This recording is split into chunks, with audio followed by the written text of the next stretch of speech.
నమస్తే, welcome back. నేను మీ host అక్షర విహారీ. ఈరోజు మనతో పాటు స్టూడియోలో ప్రముఖ ఆధ్యాత్మికవేత్త, ప్రముఖ వాస్తు సంఖ్య సిద్ధాంతి, మహాగౌరి ఉపాసకులు దింటకుర్తి మురళీకృష్ణ గారు ఉన్నారు. గురుగారితో మాట్లాడదాం. నమస్తే గురుగారు. నమస్తే అమ్మ, హరి ఓం శివ. గురుగారు, కంగ్రాచులేషన్స్. ఫస్ట్లీ మీ ప్రిడిక్షన్ 100% నిజమైంది.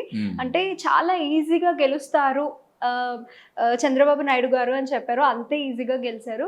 కానీ ఇది ఎలా చూడాలి అంటే చాలా తక్కువ మంది మాత్రమే ఇచ్చిన ప్రొడిక్షన్ అనేది నిజమైంది.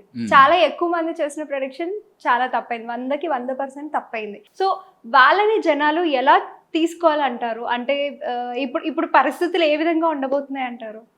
వాళ్ళని జనాలు ఎలా తీసుకోవాలి అని నేను ఎలా నిర్దేశించగలను? నిర్దేశించలేను.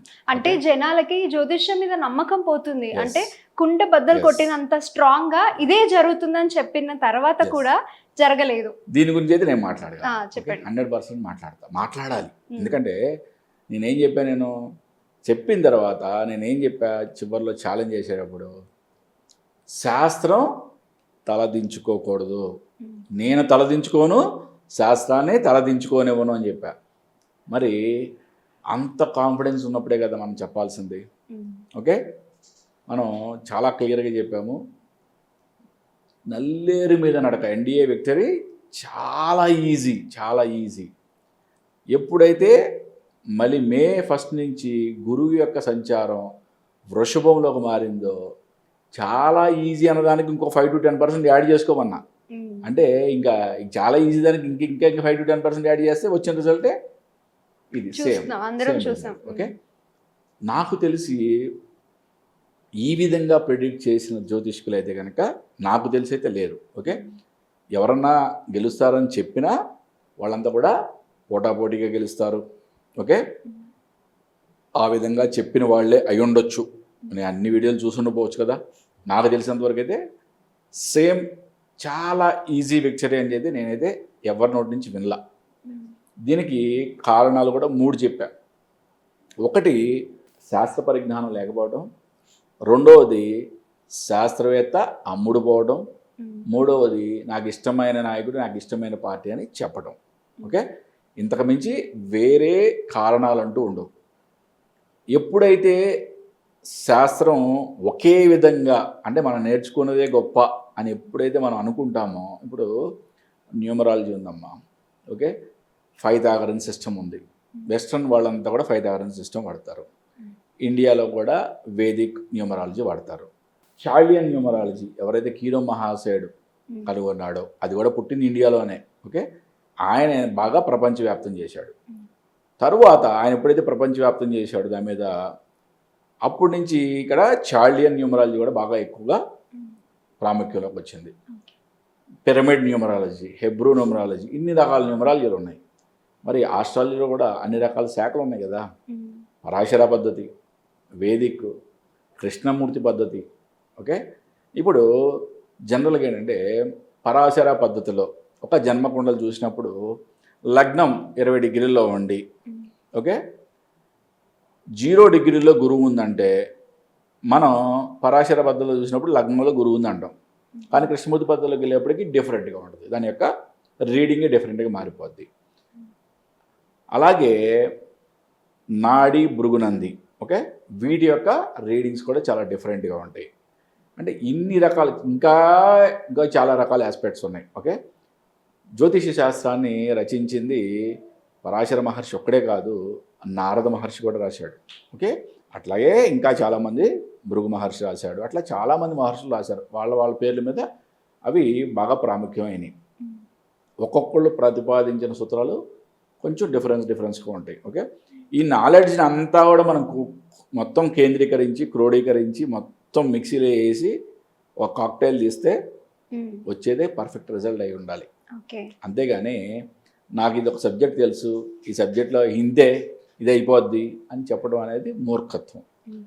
పోనీ చెప్పే దాంట్లో ప్రామాణికత ఉందా లేదా, ఓకే, అనేది 1కి 100 సార్లు చెక్ చేసుకోవాలి. ఎందుకంటే మనం ఒక పబ్లిక్ డొమైన్లోకి కొన్ని కోట్ల మంది చూసే మీడియాలోకి వచ్చి మాట్లాడుతున్నాం.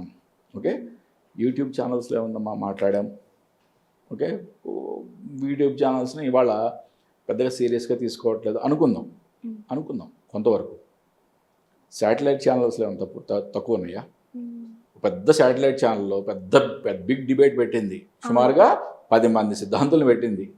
10 మంది సిద్ధాంతాలు పెడితే దాంట్లో ఒకళ్ళు అరో సగం అని చెప్పుకుందాం, లేదా ఒకళ్ళని చెప్పుకుందాం. వాళ్ళు మాత్రమే ఎన్డీఏ కూటమి గెలుస్తుందని చెప్పారు. మిగతా 9 మంది కాదు అన్నారు. 9 మంది స్విచ్ ఆఫ్లు ఎందుకు పెట్టారు? ఓకే, చెప్పచ్చు కదా. ఇప్పుడు మాకు శాస్త్రం నేను నేర్చుకోలేదు, మాకు జ్ఞానం లేదు, చెప్పండి, తప్పే ఉంది. ఇప్పుడు ఒకటి కరెక్ట్ అవగానే అహంకారం పెరిగిపోవటం, తప్పు అవగానే కూలిపోవాల్సిన అవసరమే లేదు. ఎప్పుడు కూడా ఒక సిద్ధాంతి జ్యోతిష్యం ప్రకారం ఎంతవరకు అంచనా వేయగలడు? 70 to 80% అంచనా వేయగలడు. అదే చెప్పాలి ఫస్ట్ మనం. వీడియో ముందు మనం ఏం చెప్పాలి? నా అంచనా 70 to 80% కరెక్ట్ అయ్యే ఛాన్సెస్ ఉన్నాయని చెప్పాలి. అంతేగాని 2024 Jagan CM, 2029 CM, 2034 CM, 2039 CM, 44 CM, ఆయనే సీఎం. అసలు ఏం చూసావు నువ్వు? అంటే ఒక ప్రామాణికత, మాట్లాడేదానికి ఒక నిబద్ధత ఏం లేదా? శాస్త్రాన్ని తలదించుకోవడం అంటే మనం తలదించుకోవడం అంటే మానవులం, మనకి సిగ్గు శరాలు ఉండవు, మనం ఎవడేమన్నా పట్టించుకో, తలదించుకుంటాం, మళ్ళీ రేపొద్దున లేస్తాం, రేపొద్దున మళ్ళీ మాట్లాడతాం. చూసేవాడికి సిగ్గులేదు. రియల్గా చెప్తున్నా, చూసేవాడికి సిగ్గులేదు. మొన్న చెప్పాడు ఈయన పోయింది అన్నాడు, మళ్ళీ ఇప్పుడు ఇంకోటి కరెక్ట్ అయింది, మళ్ళీ తోకలాగా మళ్ళీ ఆయన తోకలా తిరుగుతా ఉంటాం. నువ్వు నేను చెప్పింది 70 to 80% కరెక్ట్ అవుద్ది అని చెప్పి కనుక నువ్వు ఒక వీడియో చెప్తే అది ఫెయిల్ అయినా కూడా వాళ్ళని మనం ఏమంటానికి లేదు. ఎందుకంటే శాస్త్రం ప్రకారం 100% గ్యారెంటీ అని చెప్పడానికి లేదు. నేను ఎక్కడైతే రియల్గా కాన్ఫిడెంట్గా ఉన్నానో అక్కడ నేను కూడా 100% అని చెప్పి, ఎందుకంటే 100 రకాలుగా చూసినప్పుడు చాలా ఈజీగా ఉన్నప్పుడు ఎందుకు కాదు అని చెప్పి. ఓకే, నేను అక్కడ తెలంగాణ విషయంలోకి వచ్చేప్పటికి 60% మార్క్స్, 40% మార్క్స్ అని చాలా క్లియర్గా చెప్పాను. వాళ్ళకి 60% సీట్స్, వీళ్ళకి 40% సీట్లే వచ్చినాయి క్లియర్గా. అంటే అటువంటప్పుడు కూడా మనం ఏ విధంగా చెప్పాలో ఫస్ట్ మనం చాలా క్లియర్గా చెప్తే దానివల్ల తప్పు లేదు. అంతేగాని అసలు ఏ ఛానల్ పెట్టినా, ఏ యూట్యూబ్ ఛానల్ పెట్టినా, ఏ శాటిలైట్ ఛానల్ పెట్టినా వైఎస్ఆర్సీపీ పార్టీ విజయదుంబి, క్లీన్ స్వీప్, కొట్టేస్తుంది, అది ఇది, పవన్ కళ్యాణ్ గెలవడు. ఓకే, పవన్ కళ్యాణ్ గెలవడు అన్నాడు. నేనేం చెప్పాను? పవన్ కళ్యాణ్ గెలవడం కాదు, he will be the key role. Okay, CM తత్సమానమైన సీట్లో కూర్చోబోతున్నాడు అని చెప్పా. అవుతుంది అది ఎగ్జాక్ట్లీ. ఓకే, మన రీడింగ్ ఎప్పుడు కూడా ఈ విధంగా ఉండాలి. దీన్ని ఎవరినో విమర్శించడానికి లేకపోతే నన్ను నేను గొప్ప చేసుకోవడానికి కాదు, దీంట్లో నా యొక్క గొప్పతనం ఏమీ లేదు. మరీ చెప్తున్నా, ఇది ఎంత శాస్త్రం యొక్క గొప్పతనం. ఓకే, నేను ఇంత కసిగా చేయడానికి కూడా కారణం కూడా చెప్పా. ఎందుకంటే ఎలక్షన్ల ముందు 2 months ముందు నుంచి కూడా ఎన్నో యూట్యూబ్ ఛానల్స్ నేను చెప్పేవి ప్రసారం చేయడానికి ఇష్టపడలా. కాబట్టి నాలో కసి ఇంకా పెరిగింది. కాబట్టి నా సొంత ఛానల్లో కానీ నా ప్రిడిక్షన్ ఎవరెవరైతే సపోర్ట్ చేస్తారో వాళ్ళందరికీ వాళ్ళందరి దగ్గరికి వెళ్ళి ఇది నా ప్రిన్సిపల్కి విరుద్ధం. నా ప్రిన్సిపల్ ఏంటి? ఎవరన్నా నాకు ఫోన్ చేస్తే నేను వెళ్తా, అంతేగాని నేను ఫోన్ చేసి అమ్మా నేను వస్తానమ్మా మీ స్టూడియోలో ఇంటర్వ్యూ పెడతావా అని అడగను. అది నా ప్రిన్సిపల్. అది అహంకారం కాదు తల్లి ఇక్కడ. ఓకే, అహంకారం అనుకోవద్దు, అది నా ప్రిన్సిపల్. ఓకే, అలాగే శాస్త్రం తలదించుకోవద్దు అనుకోని మాత్రమే ఆకర్షితోనే నాకు చేతనైన ఛానల్స్లో నేను చెప్పే ప్రిడిక్షన్ ఎవరు సపోర్ట్ చేస్తారో వాళ్ళ దగ్గరికి వెళ్ళి చెప్పాను. అది 100% కరెక్ట్ అయింది. ఓకే, ఎప్పుడు కూడా మన సొంత పెత్తనాలు కాకుండా, ఓకే, లేకపోతే డబ్బుగా ఆశపడో ఏదో కాకుండా రియల్గా శాస్త్రం ఏం చెప్పిందో అది చెప్తే ఎవరైనా నెగ్గుతారు తల్లి.